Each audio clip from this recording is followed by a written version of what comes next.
Hello everyone, welcome to my channel. आज हम spring is coming नाम की एक बहुत ही प्यारी कविता पढ़ने वाले हैं। यह कविता बताती है कि स्प्रिंग, जिसे बसंत कहते हैं, स्प्रिंग के आने पे प्रकृति में क्या-क्या बदलाव होते हैं, क्या-क्या चेंजेस आते हैं।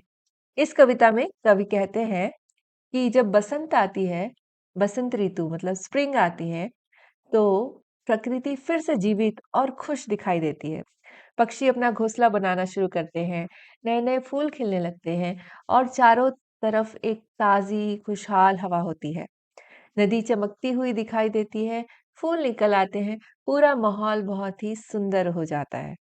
इस कविता में आपको सुनने को मिलेगा कि किस तरह पक्षी पंख और तिनकों से अपना घोंसला बनाते हैं, कौन-कौन से फूल खिलते हैं। तो आइए सुनते हैं कविता।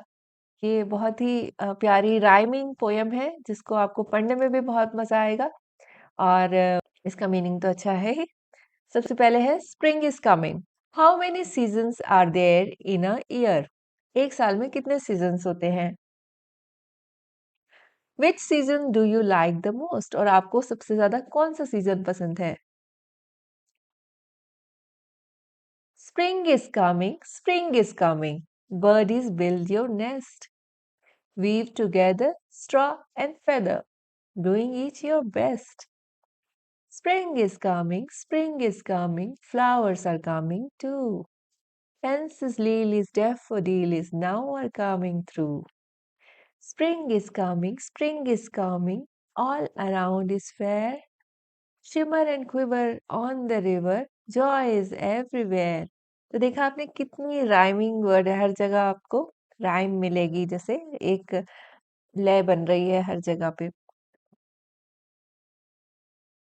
अब इसका मीनिंग देखते हैं। Spring is coming, birdies will your nest. तो ये कह रहे हैं स्प्रिंग इज कमिंग मतलब बसंत आ रही है, बसंत आ रही है।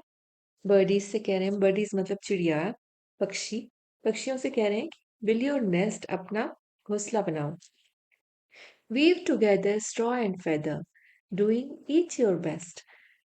और स्ट्रॉ मतलब तिनका, और फेदर मतलब पंख, अपने पंखों से और तिनकों से वीव टुगेदर मतलब उनको बुन के, weave together straw and feather doing each your best मतलब तिनकों से और पंखों से को बुन के अपनी पूरी मेहनत और अपनी पूरी कोशिश करके अपना घोंसला तैयार करो। Spring is coming, flowers are coming too. बसंत आ रही है, नए नए फूल भी आ रहे हैं।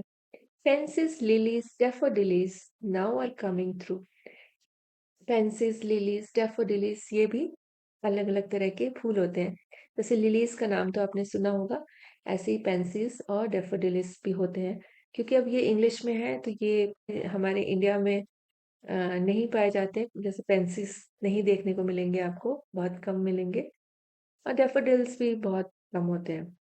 एक प्रकार के पेंसिस, लिलीज और डेफोडिलिस ये सब फूलों के प्रकार है।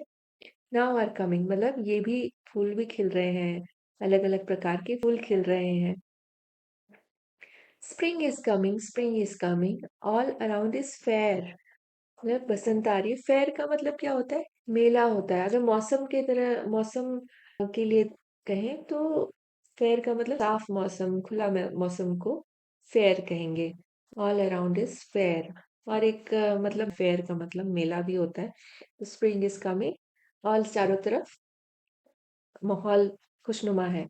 Shimmer and quiver on the river, Joy is everywhere. Shimmer का मतलब चमकना, चमकीला, और क्विवर का मतलब थोड़ा सा हल्का हल्का कांपना। तो रिवर कैसी लग रही है?